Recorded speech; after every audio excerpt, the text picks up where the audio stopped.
Cuando uno recién llegaba al Señor, uno no sabía que Dios se podía manifestar en medio de la alabanza.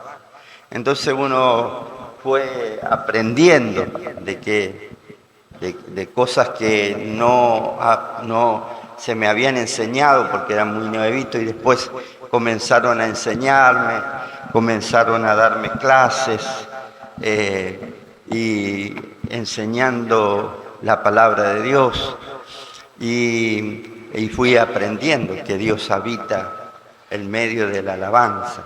Entonces, cuando se canta a Dios, allí hay gozo, hay fiesta. Como dice la Escritura, que vemos en las Escrituras el hijo pródigo y aquel padre que hace fiesta, porque en realidad esa fiesta no era para los hijos, ni era por el hijo que había vuelto, sino era por él mismo. Entonces, cuando vamos aprendiendo la palabra, aprendemos la palabra y nos va enseñando de una forma o de una claridad de que yo antes no sabía. Entonces, cuando vemos la parábola del hijo pródigo, todos nos enfocamos en el hijo menor, pero que en realidad son los dos hijos que estaban mal. Diga conmigo, los dos hijos estaban mal. Entonces, uno que había malgastado el dinero y el otro que no la quería largar al dinero. Porque no sé si usted se preguntó que él no fue a buscar a su hermano. Y a veces pasa en la familia, que tenemos al hermano, lo tenemos al hermano, estaba con el padre, pero él no se fue para gastar el dinero, porque el dinero del padre se lo había dado al hijo. O sea que en ese lugar se le dio al hijo pródigo, al menor, pero también el 60% se lo había dado a su hijo mayor. Entonces el que manejaba todo el dinero, el que manejaba todo, era el hermano mayor. Pero usted nunca vio que el hermano mayor arriesgó su vida y arriesgó el dinero, arriesgó todo para ir a buscar a su hermano. Entonces, cuando te cuentan la parte de la parábola del hijo pródigo, predicamos eso, porque nos fue enseñado a punto de la visión que cada uno interpretó. Pero que la fiesta, que el padre dice, hagamos fiesta y sacar el mejor vestido y matar el mejor becerro, la fiesta era para él. El padre estaba contento y de fiesta. No era que por el hijo, sino que era por él. Cuando encontramos la palabra de Dios en el Éxodo, nosotros encontramos que los israelitas fueron liberados. Y todos decimos lo mismo, que fue una gloria tremenda y que la victoria se la llevaron los israelitas. Pero en realidad no eran los israelitas. Los israelitas no era la fiesta para los israelitas, sino que el Señor mismo dice al principio, di a Faraón que deje ir a mi pueblo. ¿Para qué cosa? Para que me alabe. ¿Y qué otra cosa? Para la Biblia, el Éxodo dice, ¿para qué? Para celebrar fiesta. Pero la fiesta, ¿para quién era? ¿Para ellos? No, era para Dios. Entonces, cuando nosotros interpretamos y venimos y ahora con un tremendo rollo de las iglesias, que esto, que el otro, que acá, que uno tiene un rollo y el otro tiene otro rollo, es decir, te das cuenta que después, es decir, nada que ver. No es para que nosotros cosechemos de esa manera de Dios y lo vivamos a Dios, ¿no? Y luego culpemos a Dios. Porque todo lo que se trata la Biblia, desde el principio del origen, todo le echamos la culpa a Dios. O sea, inculpamos a Dios. Desde el principio usted va a ver. Eva le dice la serpiente. A Satanás lo echa la culpa. Pero el hombre, ¿qué dice? La mujer que me diste. Entonces, todo inculpamos y todo, usted va a ver todo en la Biblia y el enrollo que hay en los hogares, mayormente porque se ha enseñado mal, se ha interpretado mal, hemos estado haciendo algunas cosas que no era lo correcto y entonces ahí viene todo.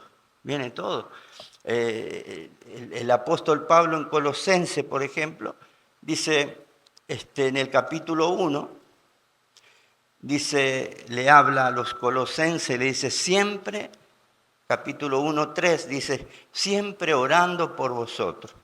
Damos gracias a Dios, Padre de nuestro Señor Jesucristo, habiendo oído de vuestra fe en Jesucristo, en Cristo Jesús, y el amor que tenéis a todos los santos. ¡Qué tremendo! Ahí aparece la palabra santo. Diga conmigo la palabra santo. Ah, pero yo no soy santulón. ¿Qué te hace el santo? Mirá, te va a la iglesia para hacerte santo. ¿Qué es un santo ahora? ¿No te acordás más de cuando tomabas con nosotros? ¿Te acordás cuando chupeteábamos juntos? ¿Te acordás cuando salíamos juntos? Es decir, todas esas cosas y todo ese rollo que tenemos nosotros. Todos esos ataques de la fe, porque es decir, recibí un ataque diabólico que están atacando tu fe. Ahora porque vos estás siguiendo esa fe, viene todo ese ataque. Te atacan por tu fe. Entonces el apóstol está diciendo que él se ha encontrado con todos esos hermanos que estaban en la iglesia ahí en Colosa y que ellos no cesaban de orar por los hermanos que se habían convertido y que andaban en la fe del Señor y en el amor y en el cual ellos estaban sirviendo allí a los santos. Entonces esa palabra santo que allí dice, y el amor que tenéis a todos los santos. Entonces cuando uno ve la palabra santo, muchas veces muy poco se predica, digamos, de los santos, muy poco se habla, porque se nos hace como que los santos son aquellos estatuas, cosas así que vemos nosotros y que no tienen nada que ver con ir a adorarlo a una estatua, a una estatua, sino se trata del significado que tiene la Biblia de ser santo. Entonces muchas veces no nos preocupamos por ser santos, sino nos preocupamos más para ver en qué culpamos a Dios de lo que nos está pasando. No se nos rompió el auto, inculpamos a Dios. Esto nos pasa por esto. Es decir, nos va mal en la economía, inculpamos a Dios. Nos va mal en la salud, inculpamos a Dios. Y si no, tenemos la otra, que tratamos de decir, digamos, que a mí me llevó en el hospital para hablar a otros hermanos. Si cuando uno ve todas esas cosas, no está en la Escritura, que Dios te haya enfermado para llevarte, para hablarle a otro. Porque en la Escritura está, en los evangelios, id y predicar el evangelio, enseñándole, bautizándolo y predicando el evangelio a todo el mundo. O sea, eso es el plan y el propósito de Dios para la iglesia, para predicarle a la iglesia, a los hombres de Dios que estamos preparando. Entonces, puede que Dios tenga una sesión que te va a hacer, que te va a llevar a un hospital y que bueno, que algo sucede, ahí ocurre. Pero no para inculpar de que Dios me enfermó y me llevó y me tuve que enfermar para ir a un hospital y hablarle a otro. O sea, he escuchado tantos testimonios. Hermanos, si usted escucha los testimonios de cada persona que no tuvo ese encuentro con el Señor, sino que que habla desde el punto de vista de cómo era un alcohólico que andaba arrastrándose y que ahora no toma más y que ahora, digamos, gracias a Dios, antes era un alcohólico y que de esa manera, ¿no es cierto?, culpa al alcohol y que eso, digamos, ahora lo tiene a Cristo y que ahora está bien, normal, una persona cristiana. Y ese es su testimonio. Cuenta el testimonio de esa persona, de dónde fue sacada, rescatado. Pero en realidad no está basado su testimonio de la fe en Cristo, de cómo conoció al Señor. Cada uno debemos saber cómo conoció al Señor. No es eso que nosotros muchas veces mencionamos, de que tuvimos que tener una catástrofe para conocer al Señor. O tuvo que ocurrir algo y que a través de ese algo, no sé dónde estaba Dios, que no lo vi, pero que ocurrió y que a través de eso yo conocí al Señor. No fue intencionalmente que Dios produjo algo para que llevarte a conocer a Él, sino que es algo que tenemos que entender que en el plan divino, que ya desde antes de la fundación del mundo ya te escogió Dios a vos. Ya a vos te llamó el Señor, ya te escogió, ya te llamó, te apartó. Entonces ya vos ya sos escogido desde antes de la fundación del mundo, antes de que vinieras a la tierra. Entonces Dios después unió a ese papá y a esa mamá para tener relaciones y ahí vinieras tú y se cumpliera el plan de Dios en nuestra vida. Si no, no se hubiera producido. Si no, no se hubiera producido. Entonces ese es el plan de Dios. Y cuando se produce ese plan o se sale de ese plan, vemos nosotros lo que sucede. En la Escritura, el plan de Dios era multiplicar y fructificar. Entonces el hombre, la mujer tenían que procrear hijos. Y no todo en la Biblia encontramos que hicieron eso, que pudieron fructificar. Otros matrimonios, ahorita estamos cumpliendo 34 años de matrimonio, doy gracias a Dios, y vemos nosotros que no todo, estudiando la Escritura, no todo en la Biblia, los matrimonios quisieron tener relaciones para traer y fructificarse y procrear un hijo y traer un hijo, sino que o una mujer se negó o el hombre que se negó esa ley, ese mandamiento de Dios. Encontramos mucho en la Escritura. Y si usted ve, después que el hombre se negó o la mujer se negó, queda estéril de por vida, le secó el vientre y al hombre lo mató directamente.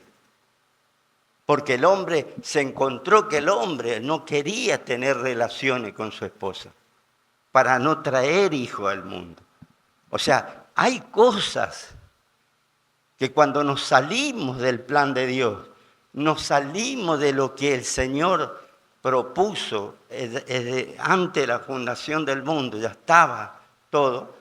Entonces, al traer el conocimiento hoy día, vos te das cuenta que muchas cosas que no están saliendo, no podemos inculpar a Dios, porque el hombre termina culpando a Dios y no se hace cargo, de lo que está haciendo mal, de cómo administra sus cosas. Porque la mayoría de las cosas que el hombre no logra es porque hay algo que nosotros estamos administrando mal, o hemos administrado mal, lo administramos mal, o lo administramos egoístamente, nos salimos del plan de Dios y entramos a hacer cosas que a Dios no le agrada. Por eso dice Colosenses, allí también en el libro de Colosenses, en el capítulo 3 de Colosenses, en el versículo 16, dice, la palabra de Cristo more en abundancia en vosotros, enseñándoos y exhortando unos a otros en toda sabiduría, cantando con gracia en vuestros corazones al Señor, con salmos, himnos, cánticos espirituales. Mire, ahí dice, para que Cristo more abundantemente en nosotros, enseñándoos y exhortando uno a otro. O sea, cuando los santos se reunían, los hombres de Dios se reunían para aprender, para ser enseñados y exhortados. Y a través de esa enseñanza, de esa exhortación, el uno al otro, que se exhortaban con la dirección de Dios, de lo que recibía de la palabra de Dios, y andaban santificándose y cantando y aprendiendo, cantando en la alabanza, en los salmos, los himnos espirituales. No era un canto, digamos, natural, sino que era un canto espiritual. Entonces, cuando usted ve la palabra y cuando usted observa cosas que hemos puesto en la iglesia o hemos querido poner en la iglesia, otro canto que no es espiritual y que nos salimos de lo espiritual, no puede salir bien porque eran cantos espirituales que se hacen al Señor. Eran cantos espirituales. O sea, ¿qué es un canto espiritual, pastor? Es nacido del Espíritu. Era todos los días un canto nuevo que nacía del mismo Espíritu que te daba una alabanza, un canto, una exaltación, un reconocimiento al Rey. Entonces, cuando vemos nosotros allí las Escrituras y cuando menciona la palabra santo, a los santos que brindan amor, que brindan al servicio de los santos, es decir, lo están honrando a los santos los bendice, a los santos le reciben la enseñanza. ¿Por qué? Porque ellos están apartados para hacer la voluntad de Dios. O sea, esa persona, esos santos que se reunían, eran personas que no eran congregados. Entonces, cuando hablamos de congregaciones, hay muchas congregaciones. En la congregación, usted ve que somos gente imperfecta. Por eso es que cuando hablamos congregado, ¿dónde usted se congrega? Y si está hablando de una congregación, de donde está congregándose, porque somos personas, estamos hablando de personas imperfectas. Pero luego ya no termina ahí, ese es el comienzo. Pero luego habla de santos, de gente santificadas.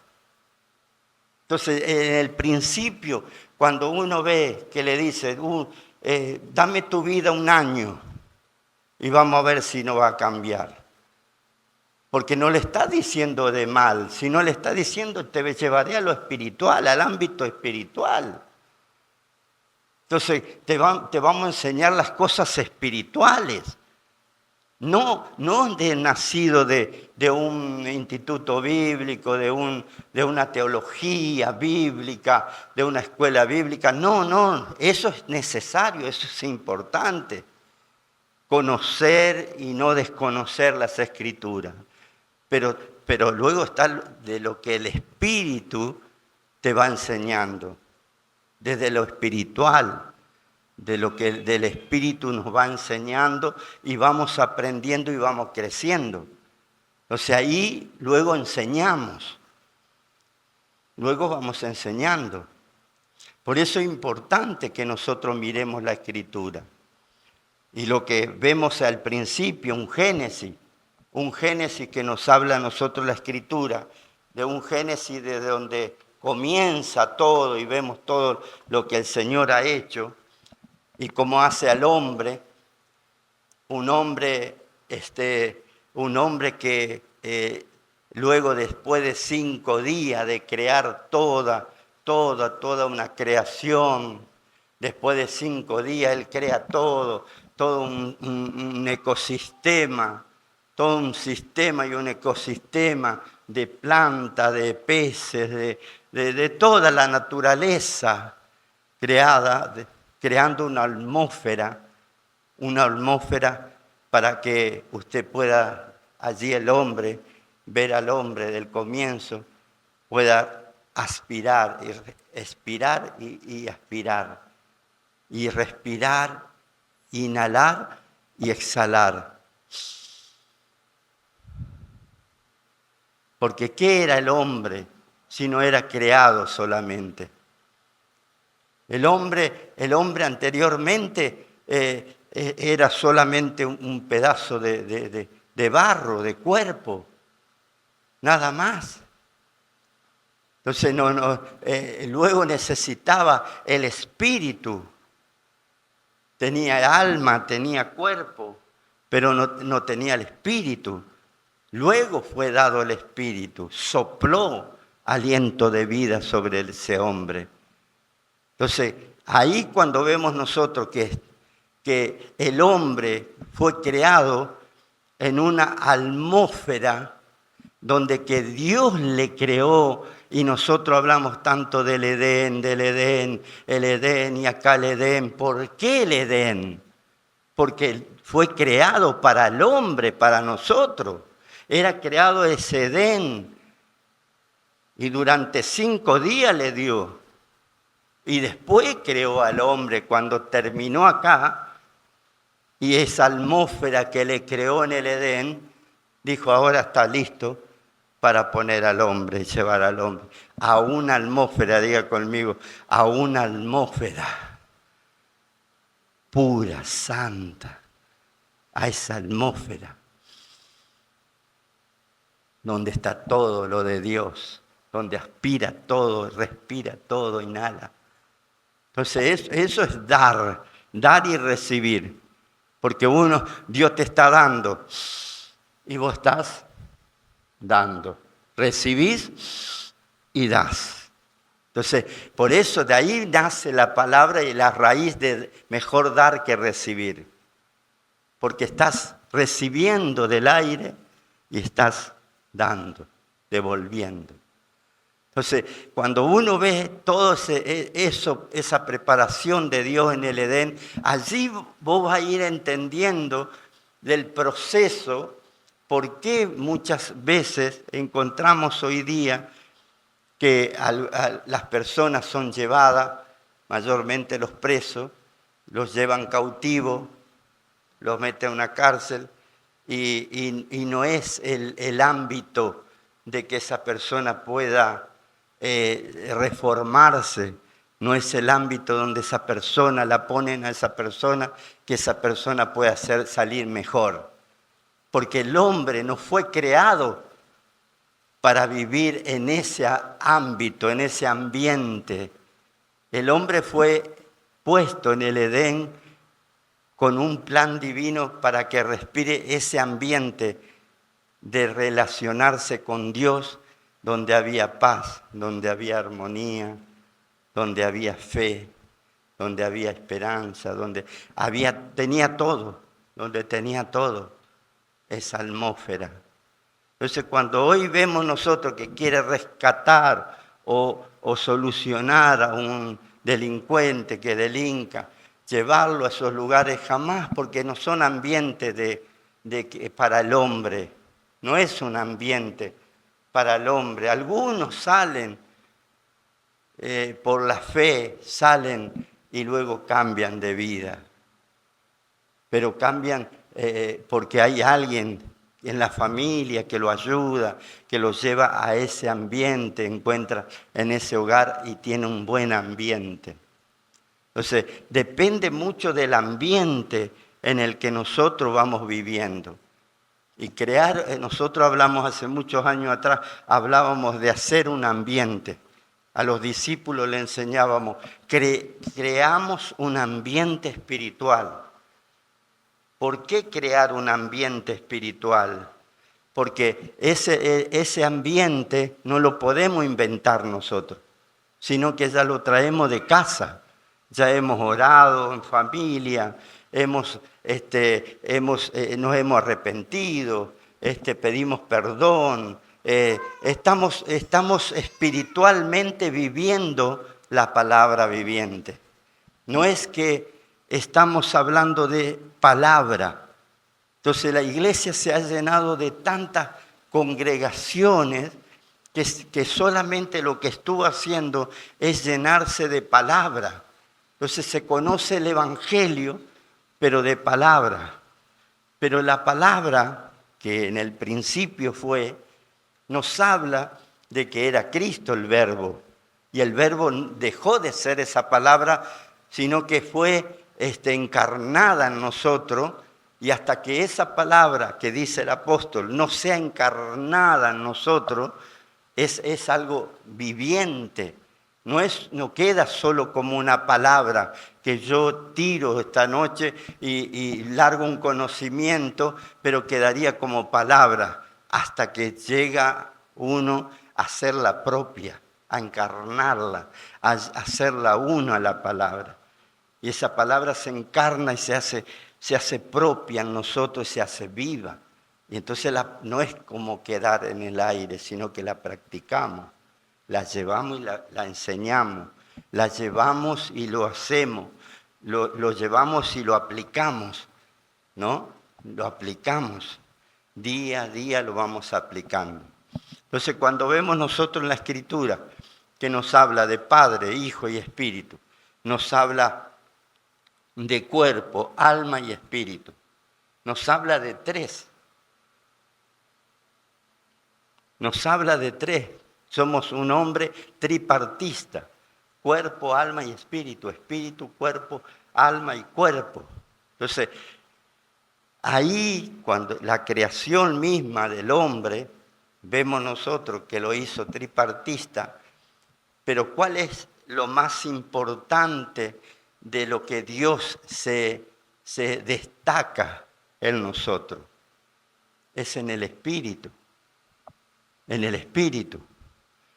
Por eso es importante que nosotros miramos las Escrituras, que lo más importante es el espíritu, porque a la actividad del alma se alimenta, le damos el alimento al alma. Nosotros nos alimentamos por año, tengo 60 años y anteriormente, antes de conocer al Señor, alimentaba mi alma constantemente, la alimentamos a nuestra alma. Así a nuestro cuerpo que le damos de comer, que necesita un alimento. ¿Usted qué come para alimentar el cuerpo? Usted come, ¿verdad? Usted come. Entonces, tenemos un cuerpo que le alimentamos. Y ese alimento es de acuerdo a lo que nos gusta alimentarnos, y a veces lo que tengamos, lo alimentamos. Así quedamos, de acuerdo a cómo lo alimentamos, ¿verdad? Y después el alma. ¿Cómo se alimenta el alma? El alma, ¿cómo lo alimentamos? Porque el alma se alimenta de los sentidos, diga conmigo, de los sentidos. El alma se alimenta de los sentidos. ¿Cuántos sentidos tenemos? 5. Una manito, dice Luis ahí. Una manito. 5. Entonces, nuestro oído, ¿de qué lo alimentamos? ¿De qué lo estamos alimentando? Papá, mamá, tío, hermano, soltero, soltera. ¿De qué lo está alimentando a tu oído? ¿Qué estás escuchando? ¿Con qué lo está alimentando? Porque el alma se alimenta. Si usted ve y se informa día a día, es decir, todo el ecosistema empresarial mundial, digamos, nace y se crea los negocios de los sentidos, porque es de acuerdo a lo que se va a alimentar, ¿verdad? Entonces, de acuerdo a lo que se va a alimentar, la necesidad que tiene el hombre y la mujer en esta sociedad, digamos, eso se reproduce y se vende más. Pero ¿de dónde nace eso? De los sentidos, de los sentidos cada área de los sentidos. O sea que si lo que estás escuchando y alimentando más y más y más, vas a tener los resultados de lo que nosotros oímos, lo que entra en nuestro oído, de nuestro olfato, de lo que nosotros estamos constantemente olfateando. Se alimenta el olfato, se alimenta. Alimentamos nosotros con nuestra vista, según lo que nosotros nos gusta ver, según lo que nosotros le estamos dando y alimentando a nuestro sentido. Entonces, todas esas cosas que nosotros con el tacto, lo que nosotros tocamos con el tacto, estamos alimentando. Se supone que ahí estamos sintiendo nosotros con el tacto y estamos alimentando al alma. Por eso habla de que es tripartista. Entonces, cuando habla de Dios, está hablando de tres, pero tres en uno. Diga conmigo, tres personas en uno. O sea, no está mencionando que es 1, 2 y 3, que pueden ser 1, 2 o 3, sino que está mencionando constantemente, está diciendo 1, 2 y 3 personas en uno, que están viviendo 3 personas en uno. Entonces no son 3 personas, son 1 en 3 personas. ¿Vieron cómo cambió? Pero nosotros interpretamos mal. Muchas veces ni creemos, porque hay religiones que han salido que al Espíritu Santo lo dejaron fuera. Cuentan con el Padre y el Hijo, pero el Espíritu Santo no lo pone. Entonces, al no tener, digamos, allí a la Trinidad como persona y como una persona en tres personas, un Dios en 3 personas, ahí comienzan a respirar otra atmósfera que va respirando. Ahí se respira otra atmósfera. Es la otra atmósfera que estamos respirando. Entonces, espiritualmente,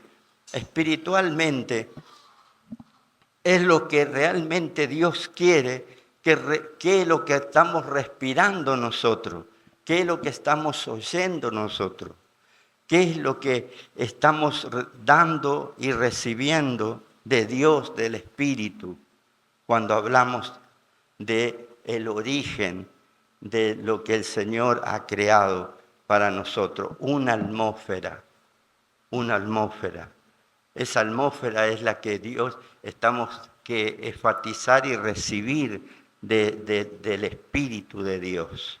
Entonces hay muchas veces que nos ha pasado a nosotros de que hemos alimentado más del alma que el espíritu. O sea, entonces ahí es donde viene todo un caos, porque hemos alimentado más y nos hemos ocupado más de alimentar el alma, pero sin el espíritu.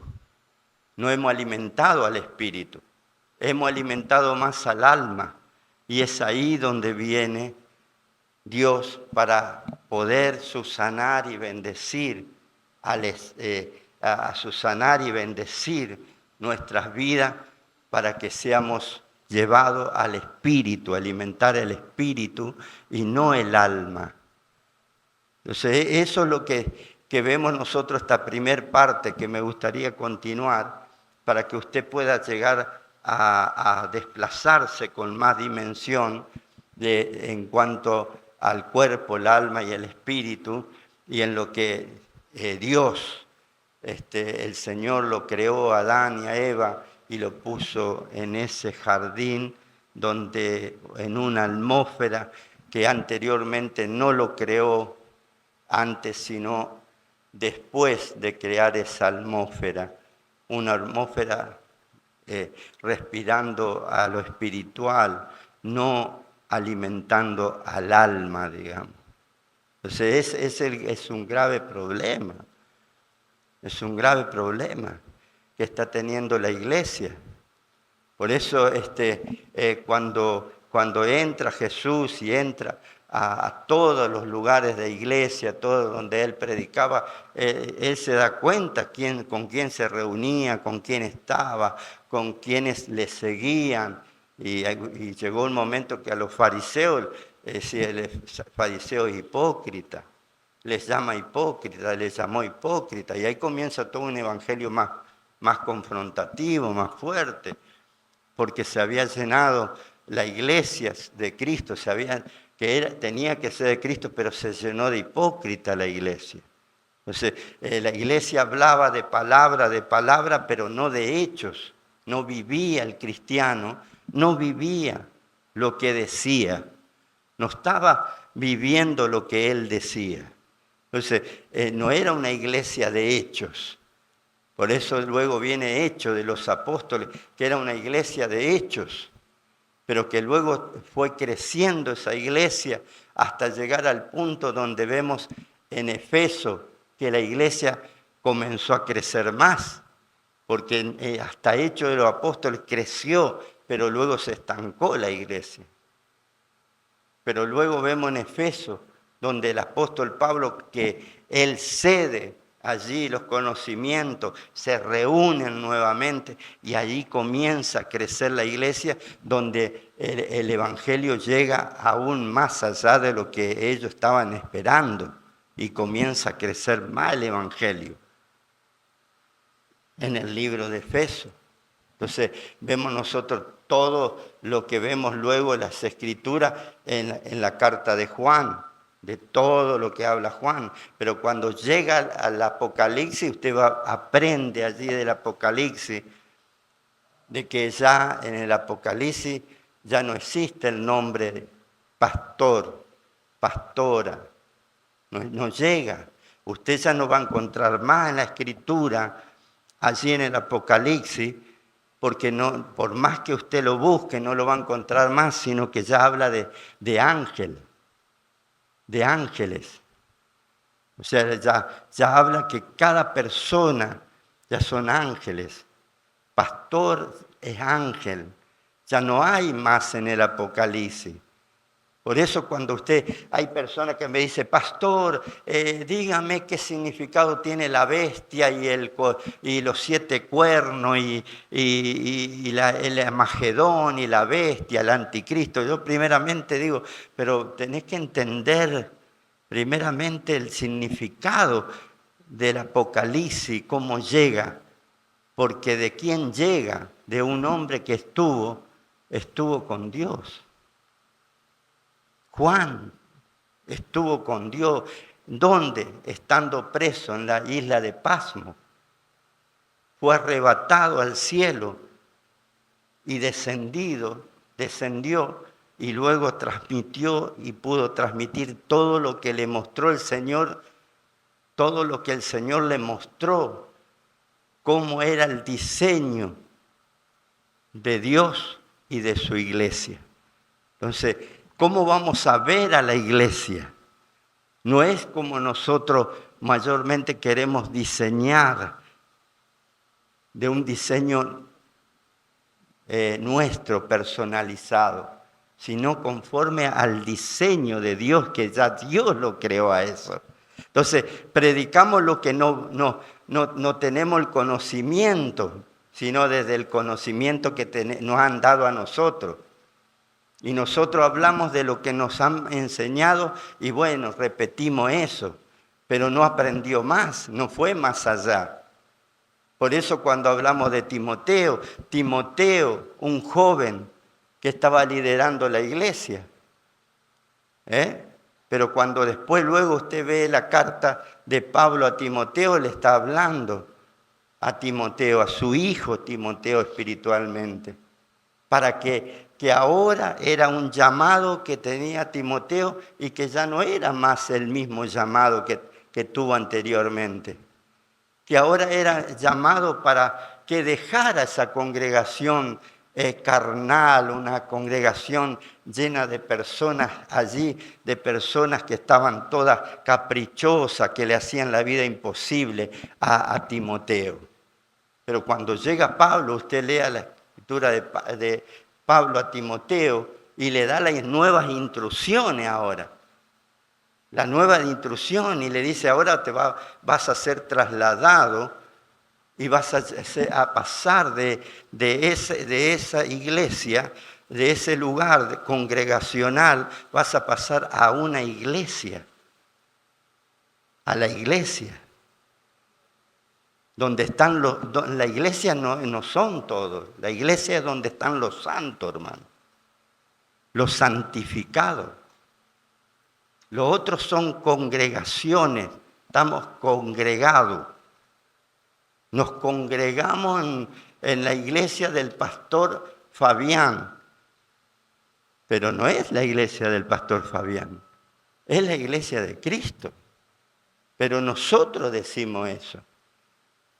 Nosotros nos hemos acostumbrado, pero nosotros sabemos que estamos aquí para aprender y recibir toda exhortación de lo que aún nos han enseñado, para que aún desaprendamos lo que nos han enseñado y aprendamos de que esto es para ser llevada a la iglesia, donde vamos a ver hoy día una iglesia que va siendo llevada a un panorama donde no es esa iglesia que destila como una iglesia que escuchamos constantemente, que va culpando y lo culpa a Dios, y lo encuentran a los hermanos que van inculpando a Dios, para luego Dios hacer un milagro.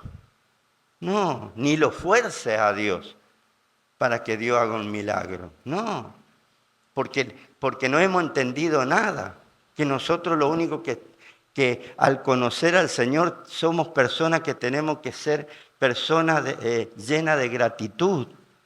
Nosotros estamos aquí porque le agradecemos al Señor que Él es nuestro Rey. Nosotros estamos sirviendo al Rey, no solo al Salvador. Porque nosotros seguíamos un Salvador que nos sacó de las papas del infierno para traernos ahora que estamos no teníamos familia, nos dio familia, no teníamos hijos, nos dio hijos, no teníamos un autito, nos dio un autito, no teníamos una casa.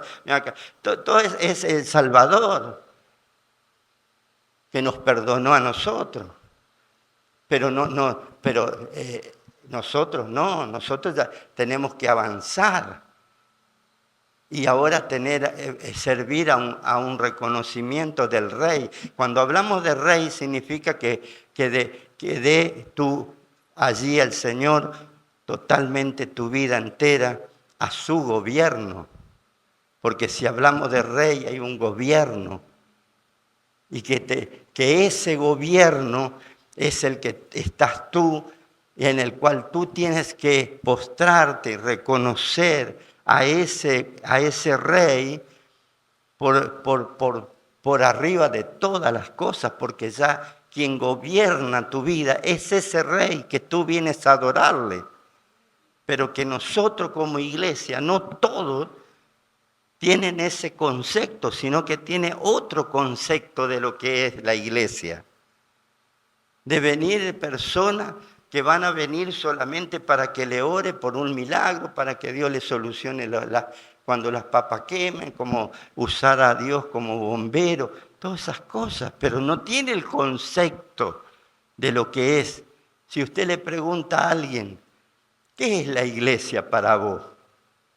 Y haga usted esa entrevista en la radio, haga usted esa entrevista a las personas, a los testimonios que toman testimonio, y que pregunte, se asesore y que haga esa pregunta para usted. ¿Qué es la iglesia? Y muchos no le van a saber responder qué es la iglesia, porque tienen un concepto totalmente erróneo de lo que es la iglesia. Entonces, hablábamos años atrás que mencionaban qué es lo que respondían que era la iglesia y marcaban, digamos, que era el edificio. O te mencionaban la dirección de donde estaba ese edificio, donde iban. O sea, tenían un matete tremendo. Entonces, y hoy día, si nosotros no nos preparamos, si nosotros no trabajamos espiritualmente para ser edificadores, de que podamos edificar nosotros esas almas y llegar, como dice Pedro, a una iglesia que ya no somos cualquier cosa, sino que somos piedras vivas para edificar el templo del Dios viviente. Entonces ahí ya muchas personas, digamos, no alcanzan a entender qué es ser piedra viva.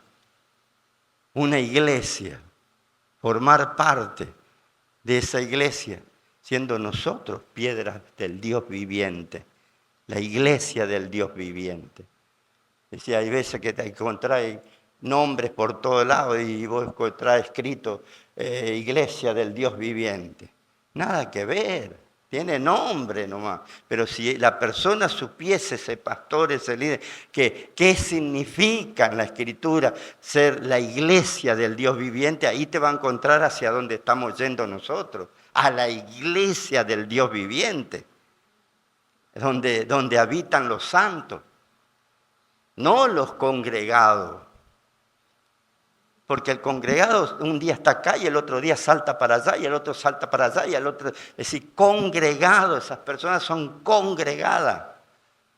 No son los santificados, los santos que se han reunido para exhortarse, para aprender, para ser enseñados y aprender en el conocimiento que mora Cristo en nuestro corazón y crecer cada vez más. Entonces, que Dios nos ayude, que esto es amplio, es muy amplio todo esto, en lo que es crear atmósfera, crear una atmósfera.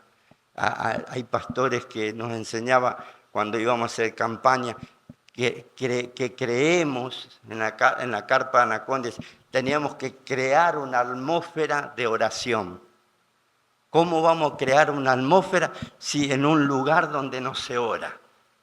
Y vos tienen campaña y tienen esto y esto, y otros tienen éxito y el otro le critica por qué nosotros no y ellos sí. Pero es que ellos crearon una atmósfera de oración. Ellos se dieron al Señor, ellos obedecieron y comenzaron con esa atmósfera de oración. Encontraron pastores cuando recién en el año 67 aproximadamente, ni los pastores ni se hablaban. Cuando llegaron acá a Rosario, esos pastores que eran pastores que hablaban de intercesión, que hablaban de los demonios, que hablaban de los principados, de los gobernadores, que hablaban del primer cielo, del segundo cielo, del tercer cielo.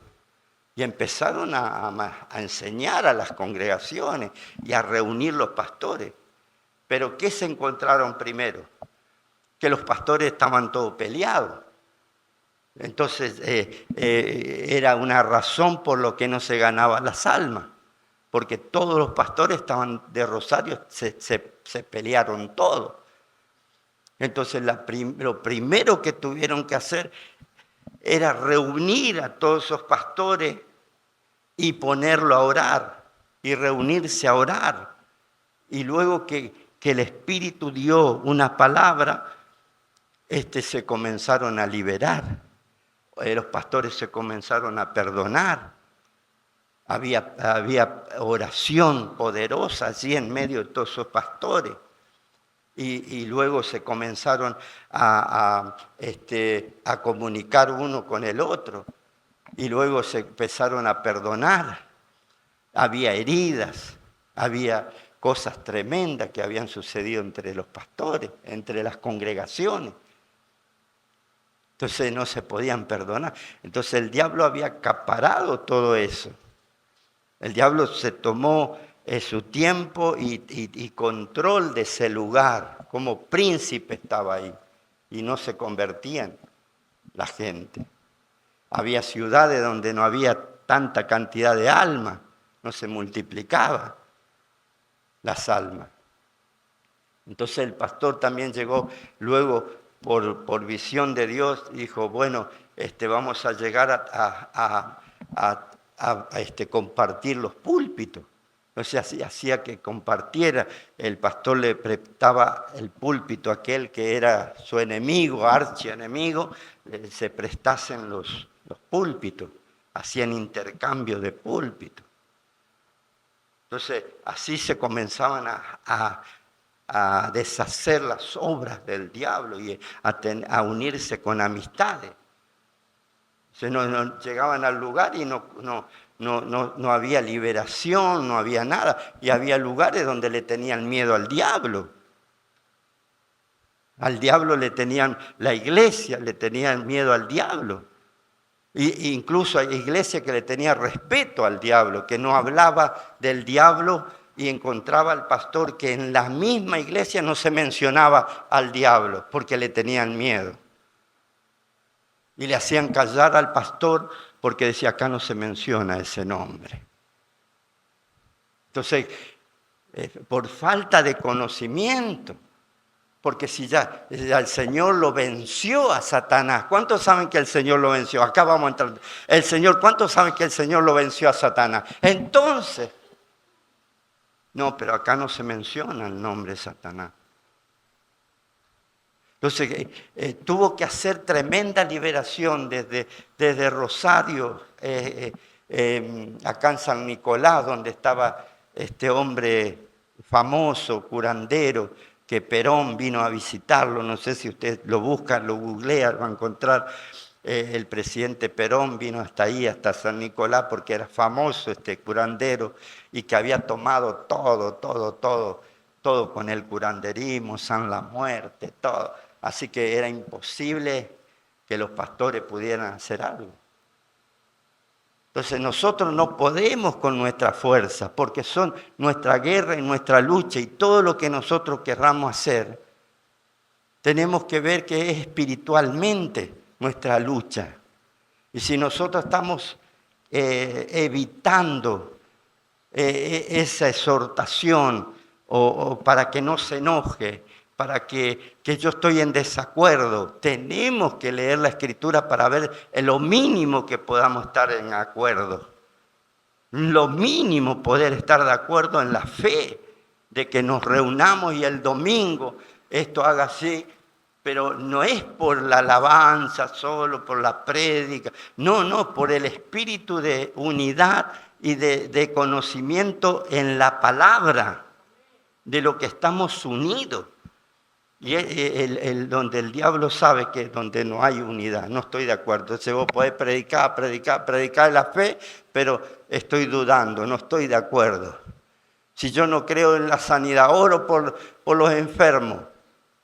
Mi hermano Luis pasa y dice, voy a orar por los enfermos, pero si yo no estoy de acuerdo. Entonces se ha encontrado gente que no está de acuerdo con tu evangelio. Puede venir, pero no está de acuerdo con esa fe, con eso que vos estás diciendo. No está creyendo que el paralítico se puede levantar. Dice, no, puede sanar tal cosa, pero un parálisis, no creo. Entonces, hermano, ese Cristo, esa fe, esa enseñanza, es para todos nosotros que podamos ponernos de acuerdo si tiene poder Cristo para sanar a un paralítico o no tiene cabida Cristo en esta iglesia. ¿Tiene poder Cristo para sanar un cáncer o no tiene cabida Cristo en esta iglesia? ¿Puede Cristo resolver un matrimonio a punto de separarse o no tiene poder Cristo para resolver los divorcios? ¿Tiene poder Cristo o no tiene poder para hacer milagros, sanidades, maravillas? ¿Tiene poder? O porque si no tiene, es decir, no va a suceder nada. No va a suceder. Mientras nosotros no lo hagamos, nada puede suceder. En estos días que se acercaba a los días que estoy celebrando nuestro aniversario, me empleé mucho, me empeñé a mirar las escrituras del matrimonio. Y uno de los que me impactó a mí es la vida de Jacob. La vida de Jacob. Y cómo termina la mujer de Jacob y cómo termina él. Y yo dije, yo no quiero terminar como Jacob terminó. Porque el problema de Jacob que despreció a Lea. Tenía un desprecio por Lea y un favoritismo con Ruth, con Raquel, Isaac. Entonces cuando vi ese matrimonio que aparece la palabra que él la despreció, en el matrimonio existe desprecio. Vos tenés más plata, vos tenés más estudio, y que les empezamos a menospreciar por distintas razones que hoy tenemos los matrimonios. Y empecé a estudiar, digo, mira este caso, mira este otro. Pero lo que más me impactó, que yo dije, no quiero terminar como terminó. ¿Cómo terminó? Porque cuando muere Lea, él luego que la sepultan a Lea, a la que él había despreciado, él luego pide, antes de morir, que cuando él muera, la entierren con Lea. Entonces ahí me dije, yo no quiero. Pero muy bien que tenían relaciones cuando estaban vivos. La despreciaba, pero el tipo tenía relaciones con ella, con Lea. Entonces eso me rompió todo. Digo, Señor, ¿cómo esto? ¿Cómo el otro? Yo no quiero que mi familia termine como una de este matrimonio, por el desprecio. Entonces puede haber desprecio. ¿Qué poder tiene el desprecio? Porque dice la Escritura, estudiándolo, que Dios le dio la oportunidad para que cortaran ese desprecio, para que el hombre corte ese desprecio que tenía hacia esa mujer. Pero ¿sabe qué? Que eso no lo puede hacer. Dios lo puede hacer, pero solamente el hombre, él podía decidir y tomar una decisión. Y él no lo hizo y perdió la ocasión. Y mire cómo terminó. Yo le dije al Señor, Señor, yo no quiero que mi hogar termine como este. Muy triste, muy triste. Y yo sé que hay muchos en las iglesias, no en esta, pero que existe un tal desprecio, un menosprecio total por el cónyuge, por esto, por el otro, porque ahora es gorda, porque ahora es flaca, porque ahora esto, porque ahora... Y empieza el menosprecio. y se llena un menosprecio. Así que estuve mirando en estos días y la que me impactó, pero tengo un montonazo, que me lleva, ¿qué quiero decir? Que si hemos cometido errores, que no lo cometamos más, sino que nos instruyamos y podamos aprender, como la vida de Lot. Su mujer lo seguía, pero en realidad nunca salió. Ella siempre estaba ahí, en Sodoma.